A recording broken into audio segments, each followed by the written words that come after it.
ചാലക്കുടി പുഴയ്ക്ക് കുറുകെയുള്ള റെയിൽവേ പാലത്തിലൂടെ നടന്നുപോകുകയായിരുന്ന 4 പേർക്ക് അപകടം സംഭവിച്ചതായി ലോക്കോ പൈലറ്റിന്റെ മൊഴി ശരിവെച്ച് പോലീസ് അന്വേഷണത്തിലെ കണ്ടെത്തൽ. 4-അംഗ സംഘം സ്വർണ്ണയിടപാടിനെത്തിയെന്നാണ് വിവരം.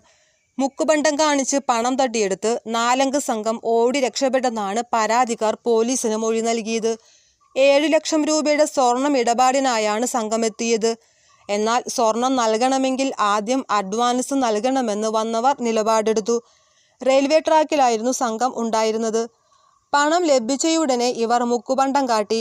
അപ്പോഴേക്കും ട്രെയിൻ വന്നു. 4 ലക്ഷം രൂപയുടെ ബാഗുമായി പ്രതികൾ ട്രാക്കിലൂടെ ഓടി. ട്രെയിൻ അടുത്തെത്തിയപ്പോൾ പുഴയിലേക്ക് ചാടി.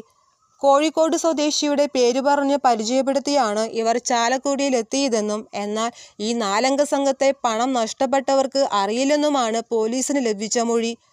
ട്രെയിൻ വന്നപ്പോൾ ട്രാക്കിൽ നിന്ന് പുഴയിലേക്ക് എടുത്തു ചാടി ഇവരെക്കുറിച്ച് ലോക്കോ പൈലറ്റാണ് പോലീസിന് മൊഴി നൽകിയത്. എന്നാൽ പുഴയിൽ നിന്ന് നീന്തിക്കയറി ഇവർ റെയിൽവേ ട്രാക്ക് വഴി മുരുങ്ങൂരെത്തിയ സംഘം അവിടെ നിന്നും ഓട്ടോ പിടിച്ച് കൊരട്ടിക്ക് പോയതായി ഓട്ടോറിക്ഷ ഡ്രൈവർ മൊഴി നൽകിയത്. കൊരട്ടിയിൽ നിന്നും മറ്റൊരു ഓട്ടോറിക്ഷയിൽ കയറിയ സംഘം അങ്കമാലി ഭാഗത്തേക്കാണ് രക്ഷപ്പെട്ടത്. പോലീസ് അന്വേഷണം അങ്കമാലി ഭാഗത്തേക്ക് വ്യാപിപ്പിച്ചു. സംഘത്തിലുണ്ടായിരുന്ന ഒരാൾക്ക് പരിക്ക് ഉണ്ടെന്ന സംശയവും ഓട്ടോ ഡ്രൈവർ പോലീസിനോട് പറഞ്ഞിട്ടുണ്ട്. ഇന്നലെ അർദ്ധരാത്രിക്ക് ശേഷം ഇതിലൂടെ കടന്നുപോയ ട്രെയിനിലെ ലോക്കോ പൈലറ്റാണ് ഈ വിവരം പോലീസിന് കൈമാറിയത്. പോലീസും ഫയർഫോഴ്സും നടത്തിയ തെരച്ചിലിൽ യാതൊന്നും കണ്ടെത്താനായില്ല.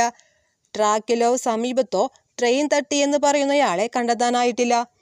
ലോക്കോ പൈലറ്റിന്റെ മൊഴിയുടെ അടിസ്ഥാനത്തിൽ ട്രെയിൻ തട്ടിയെന്ന് പറയുന്നയാൾ ഉൾപ്പെടെ 4 പേരും പുഴയിൽ വീണിട്ടുണ്ടാകാമെന്ന സംശയത്തിലാണ് തെരച്ചിൽ നടക്കുന്നത്. നിലവിൽ റെയിൽവേ സ്റ്റേഷൻ മാസ്റ്റർ രവിയുടെ നേതൃത്വത്തിൽ പാലത്തിൽ പരിശോധന നടക്കുകയാണ്. എന്നാൽ ഇതുവരെ യാതൊരു തെളിവും ലഭിച്ചിട്ടില്ല.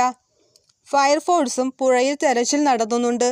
4 പേർ പുഴയിൽ വീണെന്ന ലോക്കോ പൈലറ്റിന്റെ മൊഴിയുടെ അടിസ്ഥാനത്തിലാണ് തെരച്ചിൽ നടക്കുന്നതെന്ന് പോലീസ് അറിയിച്ചു.